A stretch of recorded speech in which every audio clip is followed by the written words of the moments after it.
John chapter 21, please, tonight. Thank you. John chapter 21. Turn there. Stand together as you're turning there. Gospel of John chapter 21. It is always a blessing to be here and to be with you. Stand up, please. Let's stand together. There we go. Good. Get a Bible in your hand. If you don't have a Bible, look on the Bible nearby you. Get a Bible somewhere by tomorrow night. Best thing to do is just steal one. Wait till somebody's not looking. You ever wonder what people do with a stolen Bible? Yeah, how many ever had your Bible stolen at church? Seriously, look at that. What do you do with a stolen Bible? Turn to Exodus 20, get right with God and give it back? I mean, I've always wondered, what do you do with a stolen Bible? It's unbelievable. We put up a flagpole at our church and stuff like that. Somebody stole the flag. So what do? Go home and fly it because you love America? I mean, you stole the flag. I'm not sure. Okay, look up here just for a second. I don't usually bring anything to sell, but I have some stuff out here in the hallway. Now look here, young people, look at me. Look at me. I wrote a devotional just for teenagers. This is hot, right off the press. Literally hot. I can't hardly hold it. I even came up with the title. Now watch this. Watch this. Just for teens.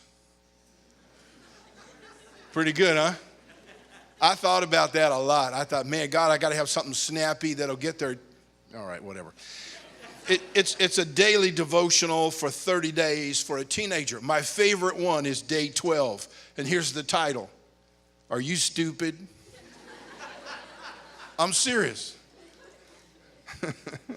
You need that one just for that one day. You probably should read that every day. Are you stupid or what? You know, one of those. No, it's not. Honestly, when you read it, you think, what's a 64-year-old dude got to do telling me about being a teenager? Well, Abraham and Lincoln and I played basketball together. I was a teenager at one time. But young people, let's face it. The bottom line is if you don't get in the Word of God every day in your life and get a habit of doing that, you're never going to get anywhere for God. Because that's true of anybody, whether you're a teenager or an adult, doesn't make any difference. So it's a 30-day devotional for teenagers. Just got this. Just put that out. That's there. There's a couple others. Here's one on booze in the Bible. And if you're wondering, it's against it. You say, what do teenagers need it for? Well, probably because the average young person takes their first drop of liquor at 11 today. And we got way too many young people leaving high school and going out and wine sipping, beer sucking from Christian schools. Don't you know what the Bible says about liquor? Okay, that will help you. Oh, this one, I can't give this one away. It's called biblical modesty. It's about how you should dress. That's for guys and girls too, by the way. That one is, probably don't even want that one. Okay, never mind, forget it. And this one's about grief, how to deal with grief and those who do grieve and that kind of stuff. Plus, I have a book out there on Baptist history. Teenagers need to know where we come from, why we are what we are. That's there and that sort of stuff. And there's on the table. And if you buy a bunch of stuff, my wife gets to have something for her birthday, okay? Thank you for the invitation to be here, and thank you for coming. Hey, and how hot was it over in Imperial today? 114. Bless you. See, you lightweights in Southern California, you have no idea what hot is. Oh, it's 90. It's so hot outside. It's 90. I got to go to Jamba Juice and cool myself off. It's 90 outside. Give me a break. Now, Wildemar knows what hot is. You guys got hot over there. Cools off every night, though. See, and where I'm in Redding, it doesn't do that. Just like over there in Imperial. Doesn't do that. Midnight, it'll still be 90 because it was 112 or 120 or something that day. It's hot. So it's nice to come to Southern California where it's nice and cool down here. It is. You're saying, no, it was hot today. It was 84. What a flyweight. Anyway, it's good to be here, and I appreciate you coming. Now, my job, I'm preacher number one. So preacher number one lays down a bunt and gets out of the way so that Brother Gray can get up here and preach. So let's go to John 21 and get right into it. Verse 1, John 21, verse 1. After these things, Jesus showed himself again to the disciples of the Sea of Tiberias, and on this wise showed he himself. They were together, Simon Peter, Thomas called Didymus, and Nathanael of Cana in Galilee, and the sons of Zebedee, that's James and John, and two other of his disciples. There's 7 all total there. Simon Peter saith unto them, I go a-fishing. Now look at me. When he said that, he wasn't talking about going out and drowning worms for fun. He said, I'm quitting the whole thing, all of it. I'm going back to the fishing business. Now, this is after Jesus' resurrection. They've seen him in his resurrected body. They saw it. Peter was at the empty tomb. And in the upper room, when the doors were closed, he saw Jesus in his resurrected body. So this is not like right at the cross or in the time of birth. This is after a time of victory. They know that Jesus Christ died on the cross and rose from the grave. They saw him. And he's sitting there with 6 of his disciple buddies and says, I quit. I'm done. I'm going fishing. Well, let's see what happens in verse 3. He says, I go a-fishing. They say unto him, well, go on, you stinking chicken, and walk off if you like. We're standing for Jesus. No, they said, we also go with thee. Now, the 2 sons of Zebedee, James and John, they were fishermen. These other guys, we don't know what they were. I mean, they could have been like, part-time workers at McDonald's for all we know. I mean, we have no idea. Look at Peter said, watch. Peter said, I quit. And 6 other guys quit with him. Hey, let me just say something real quick here. If you're going to quit on Jesus, shut your mouth and walk off. Don't get your little pantsy phone out. Start texting their social media and their IM and a bunch of your buddies and drag a bunch of people out with you. If you haven't got the guts to stand up for Jesus Christ and do right, you just crawl out underneath the door and move on. But don't go take a bunch of people with you, okay? Don't get your little posse and move on. And for those of you who would let someone do that, why don't you get some grit and something in your backbone besides saying and stand up and say, partner, I'm sorry to see you go, but if you're going by yourself because I'm not going anywhere. But in one moment, Peter says, I quit. 6 other guys go, yeah, me too. Then they walk off. In verse 3 again, look at it. They went forth and entered into the ship immediately. Now they're going back to the fishing. Hey, look at it. They're going back to the fishing business. Peter knows how to fish for a living. James and John, they know how to fish for a living. These are not amateurs. And they went that night in the ship, and immediately, look at verse 3, into verse 3. Look at it. And that night they caught so many fish. It was unbelievable. They went out and bought a Honda. They went to In-N-Out. People keep asking, are you going to make fun of In-N-Out? Are you stupid? Of course I'm going to make fun of In-N-Out. Seriously. They said, yo, we got money, man. No, in verse 3 it says, and they caught, what's the last word, people? Nothing. No, you didn't say that right. They said what? Nothing. They got nothing. Expert fishermen know how to catch fish. They got nothing. They fished all night and they got nothing. Let's read verse 4. And when the morning was now come, Jesus stood on the shore. But the disciples knew not that it was Jesus. Verse 5, then said Jesus unto them, children, have ye any meat? And they answered him,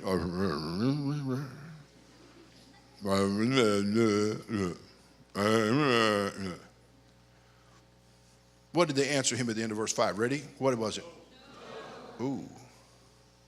Jesus is going to ask these guys 3 questions, and I'm going to ask you the same 3 questions tonight. Let's answer them and then get Brother Gray up here. They fished all night and they caught nothing. Jesus is on the shore. Look at me, young people.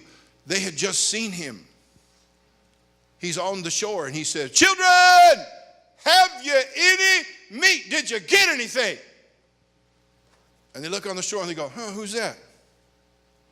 They said, no, we didn't catch anything. Father, bless us tonight. Help us this evening, I pray in Christ's name. Amen. Thank you. Please be seated. 3 simple questions from John 21 tonight. Obviously, we'll move to a couple more in just a second. Now, look at them. Now, don't slouch. Don't lean over. Put your head back like this. I don't care to see the boogers in your nose. Just sit up nice and straight like good little boys and girls, and maybe I'll give you a quiet seat prize. You get to come over here and look under this box and find out there's really nothing underneath here. I felt like I was at St. Mary's Catholic Church. I mean, we're spinning the wheel over here. We're handing out money. It was unbelievable. I kept waiting for someone to jump up and go, bingo! I mean, it was unbelievable. Okay.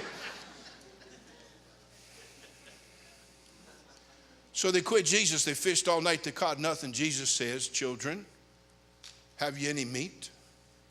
Here's what the question is. Now look at me, real deep. So how is it going? So how is it? How is it with you in your life? Huh? So, well, I think I have a pretty good life, Pastor Johnson. Or maybe you're one of those kind of people when someone asks you, how's your life? You go, boring. Do you know why teenagers are bored today? Because bored teenagers are boring. That's why. The reason you're bored is because you're a boring person. You got the personality of a rock. Look at me.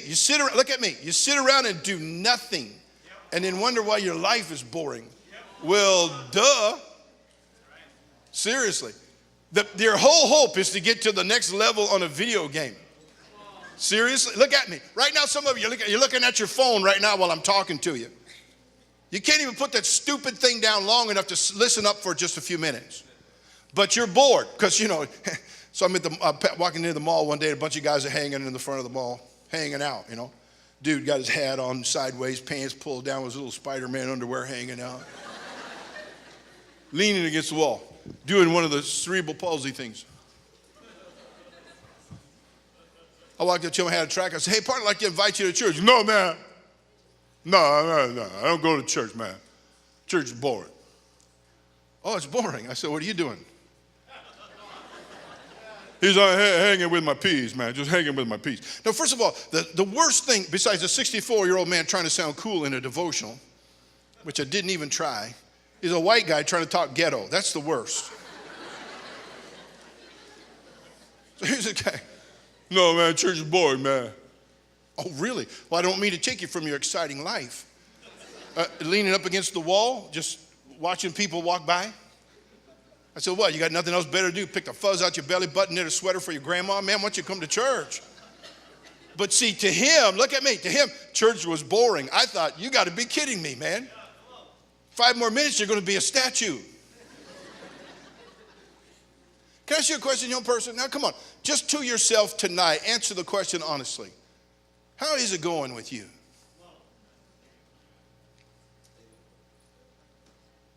Do you ever even take the time to consider the thought for a moment? How about this one? Look at me. How about this one? Are you willing to answer that question honestly? Rather than the standard for some teenagers. Well, everything stinks, man. My life's lousy.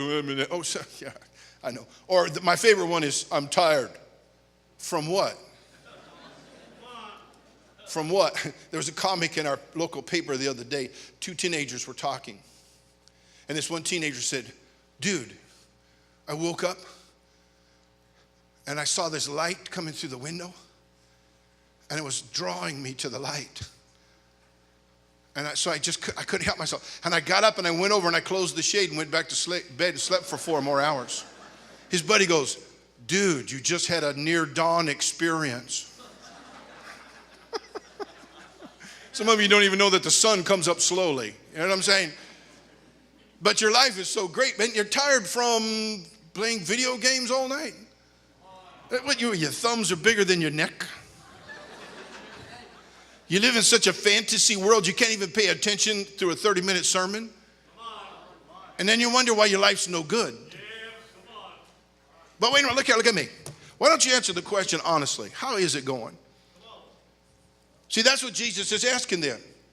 Children, did you get anything with what you're trying? I have people tell me, Pastor Johnson, I know I need to live for the Lord. I just don't, and I don't understand why I'm so unhappy. I go, did I just hear you say something that made sense?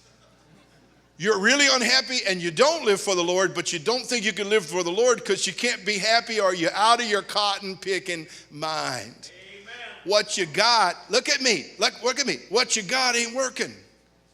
If it's not good, if things are, look at me, if things are not working, figure it out. Just be honest enough to admit what I'm doing with my life is just not working. Amen. And if you think for 5 seconds that means because you got nothing to do and nothing going on, well, that's part of it. But how about for somebody who's got a little bit of ambition? So, some of you young men, and it's a young man who would do this, has a job, provides for some needs, does some work. W-O-R-K, it is 4 letters, but it's not dirty. Work.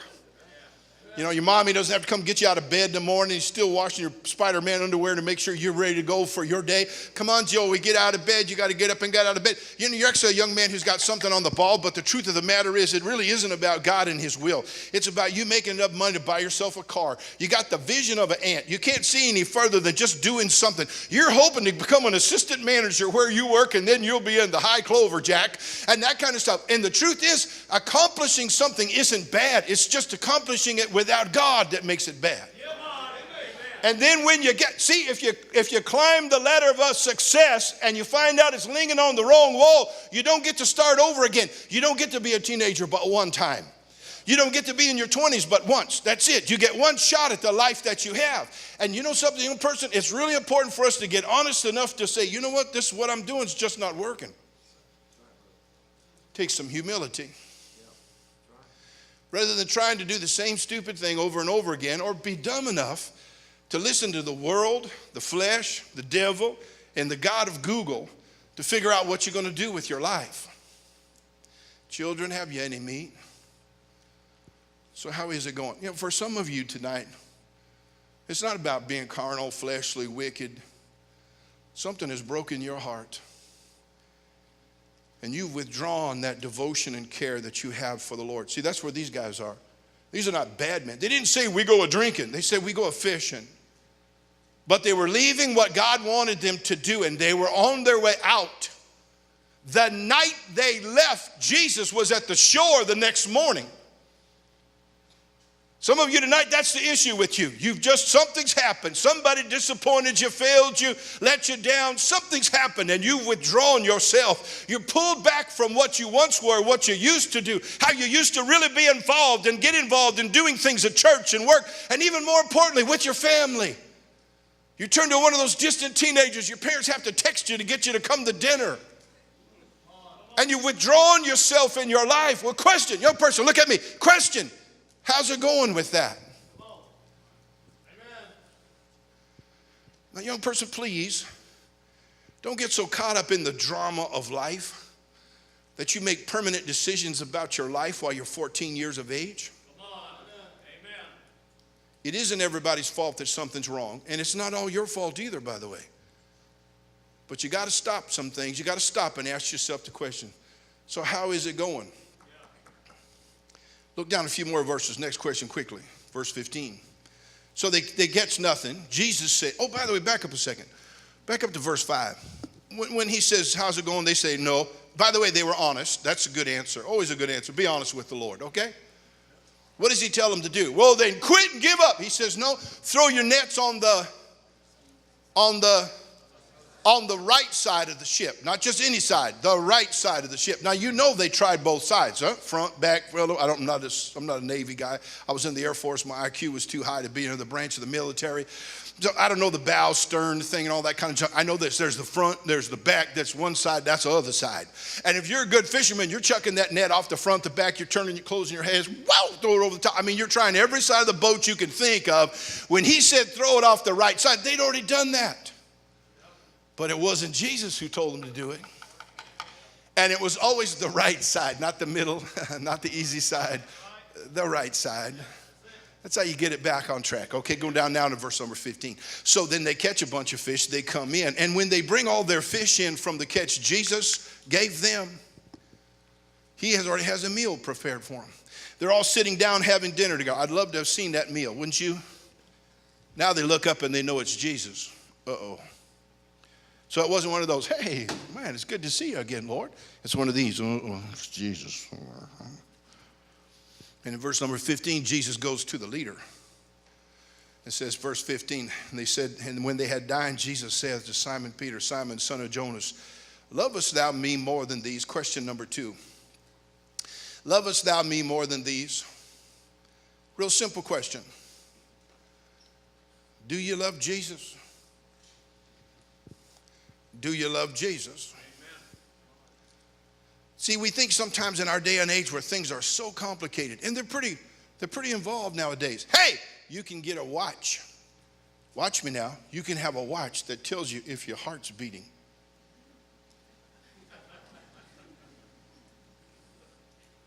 That's incredible. You have one, don't you, Brother Gray?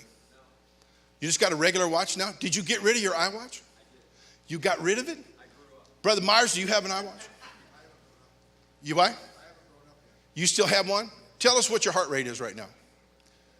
Hold still. See, he could be dead right now looking for his heartbeat. Someone could have shot him, dropped over dead while he was trying to find out if his heart was actually beating. But you need one of those. Instead of my $50 Seiko stainless steel watch I've had for 14 years, you need one of those because, this just tells you what time it is, what day of the week it is. That's all it tells you. And frankly, that's all you really need to know anyhow. Some of you right now are going, I can't get this thing to do what I want it to do. I can. It's 8:13 on Monday, July the 16th. Did you get there? Woo, how complicated is our life? People, you can order Starbucks from your bedroom. Swing by and pick it up on the way to school. And any guy in this room, look at me, any guy who drinks coffee with whipped cream, caramel, and an umbrella in it needs a hormone check. Do you put your little finger out while you're drinking it like this little sweet pea? Do you? Come a macchiato latte. Dude, really? Seriously. You know what you sound like when you do that? Life's complicated. Whew. So complicated. No, it's not. Look at me. You know what makes the Christian life work? Here it is. Do you love Jesus? Amen. Come on. Simon, son of Jonas, lovest thou me more than these? Do you love Jesus? Because you see, if you love him more than you love anything or anybody else, that resolves all your issues. Absolutely. Hey, then you don't get all caught up in the romance of teenage stuff. Hey, guess what? You actually make your plans based on God's will because you love Jesus. Amen. You're not going to choose a Bible college because it's near Disneyland or whatever they got around here, or because the weather's nice. Or you're actually going to say, dear Jesus, this is life that I have is not mine. It's yours. I'm not my own. I was bought with a price when you saved me. And you know what, Jesus, I love you so much. Amen. Yep. So much. I'm not going to let anybody or anything come between you and me. So that's why Jesus didn't get on him about anything else except one question. Do you love me, Simon, son of Jonas? Do you love me more than this? More than these? What was these? Well, the fish, that's the temporary, the food meal thing. The fish themselves, that's the way of making a living. Nothing wrong with that, but is that more important? Hey, is that more important than doing God's will? Come on. Or maybe he was talking about the people who are sitting there. See, some of them were relatives, James and John. Some of them they were good friends. You ought to love your family, and you ought to be a good friend to your friends. But how about this? What a friend we have in Jesus. Ain't no friend like that. He's your elder brother. When it comes right down to it, do you really love Jesus? Now, you could say that, but the question is this. Does your life prove it? See, this is my wife over here. Honey, you're going to kill me later on. Would you stand, please? She'll hate me for this because she doesn't want any attention. See, there's a good-looking woman over here. What? I love that lady more than any human being on this planet. Oh, yeah.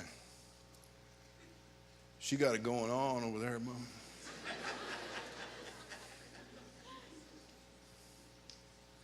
There's times I'll introduce her as my daughter, and people believe it. Because she looks so young, and never mind. The truth is, I do. I love her. She's amazing. Mother of 4, grandmother of 7. Just a few weeks we'll celebrate 35 years ago. We went to town, started church with just her and I and a couple of kids. Amen. She has been through it. She's the best Christian I know. Her only fault or flaw is how she chooses husbands. But I don't love anybody like her.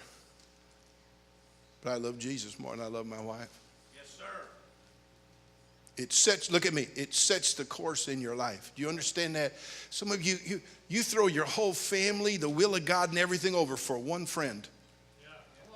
One friend. And not even really a friend, because see, a real friend will never take you away from your family or out of the will of God. Real friend would never do that. They'll never make, look at me, they'll never make you choose them or church or them or your own family. They'll never make you do that. I don't care what they've convinced you, they are for you. That's not a real friend. Jonathan and David were friends. But Jonathan's dad was Saul, who hated David. And when the day came, they had to make a choice between a backslidden dad and king or David. David chose the will of God, and so did Jonathan. And Jonathan went back to his backslidden father and his king, and David didn't make his friend choose. That's a friend. You love Jesus more than these. One more statement and we're finished. Drop down, please. Now stand together, would you? I know some of you come a long way today, and bless your heart. I know you rode a bus from here from Imperial from 114 with good air conditioning, right? Windows down, do 65 miles an hour down. Okay. Peter, seeing him, saith to Jesus, verse 21, I'm sorry. Peter, seeing him, saith to Jesus, Lord, what shall this man do? Here's what happened. Jesus dialed in on Peter and said, do you love me? Do you love me? Do you love me? And after a few minutes, Peter did wait a minute. What about him? When he quit too. Dude, you got any cheese with all that wine? I mean, honestly. What about him? He quit. That's what Peter's doing in verse 21. Look at verse 22. Jesus saith unto him, if I will that he tarry till I come, what is that to thee? Follow thou me. Okay, here's the statement. Last question is this. So what? So what? Oh man, we could take this microphone, go around the crowd tonight. Start over here in the corner and say, tell me what it is that's caused you to want to leave the will of God.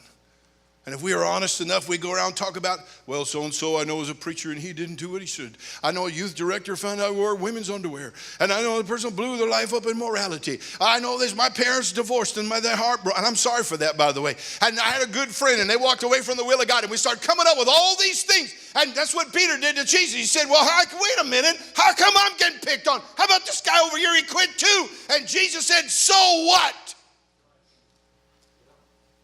Now, if you want to make me look really insensitive tonight, let me help you.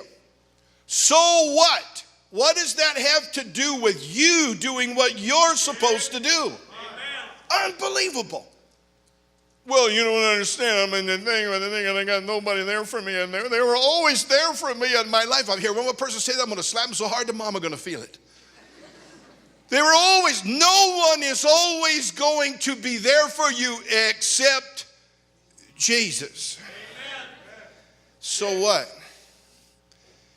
My dad was a Baptist preacher. I've told you this before, a Baptist preacher. I'll see him tomorrow, as a matter of fact, in the afternoon. He lives over here in Santa Ana now.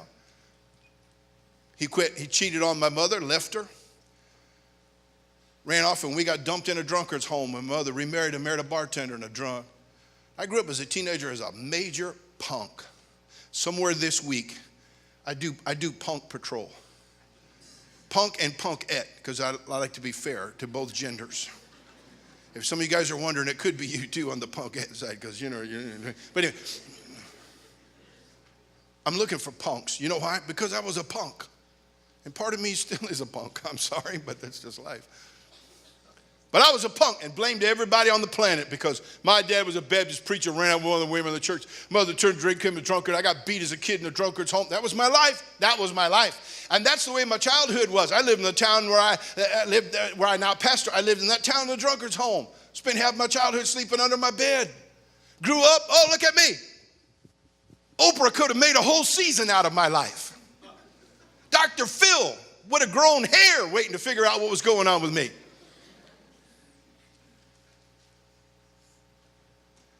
And you know what, young person? When I was 16, 17 years old, I finally came to this firm conclusion. So what? Hey, look at me. So what? What does it have to do, what does that have to do with you doing what's right? Amen. So what? Now that sounds terribly insensitive, and I'm making it sound like, well, it's no big deal, After all, no, it is a big deal. And I'm sorry it's broken your heart. I am. I'm trying to be compassionate. It's not working. But I'm trying, because here's the deal. How much longer are you going to go on with the drama? Hey, some of you 40, 50 years old, you're still dragging the drama of your youth. into your 50s. How sad is that? You turn into a thumb-sucking Baptist who just sits around going, well, after all, if you knew what I knew about what happened with people in church. Oh, yeah, like you're perfect. Like you never did anything wrong in your life. You never hurt anybody. You never said anything to anyone. You never cut anybody's throat. You never stabbed anybody in the back. You never walked off on someone who needed you. But you see, that's not a problem with you. Your problem is you want to blame everybody else for their fault. The bottom line comes right down to this, Spanky. So what? Get over it and do what you're supposed to do. Because, young people, God is going to hold you accountable. You accountable for what you do. Every one of us shall give account of himself to God. You have to give account of yourself, and God's not going to listen to a bunch of whining about what happened in your life. And I am serious. I am sorry that people break your heart. I am sorry that they let you down. I'm sorry that someone has failed you. You can do this now. From this day forward, you can show us what perfection looks like. Because you're never going to fail anybody now, are you? Got a teenage boy right now. This kid, I recognize potential in teenagers. Every teenager has potential. Every teenager does. Yep. This kid had great potential. Good love for the Lord. I mean, this kid's on the ball. His mom's a train wreck. Shacking up with different guys. She's a mess. This boy kept seeing this, and he's about 16 years of age right now, and he's decided his mother's life is his excuse for flushing his. He's just going to give it up. Since his mother had kids out of wedlock, now he's going to. He's made a choice with a girl that used to come to our youth group. They're going to have a baby together, not going to get married. But they shouldn't because they're 15, 16 years old. But you see, he's decided he's going to use his mother as an excuse for his own failures. Get ready for a long life of failure. But that'll be your fault, nobody else's, young person. Look here. If you get the attitude of, okay, whatever they're going to do, they're going to do. Whatever they decide, that's what they decide. By the grace of God, I'm going to do what Jesus wants me to do. Amen. Because he said to Peter, follow thou me. See, that's where Peter got in when Jesus said, follow me, I'll make you fishers of men. Comes right back to that same statement. Peter, you can get back to following me like you used to do. You just keep your eyes on Jesus, keep going, young person, you'll be fine. Yep. Don't get caught up in all the drama and all the junk that goes on with it, and use it as your excuse for flushing your life, throwing it all away and walking off. Jesus' question is, so what? What is that to you? You follow Jesus. You say, well, it's not easy, Pastor Johnson. It's not easy to give up on him either, because the consequence of that is too great. Father, help us this evening.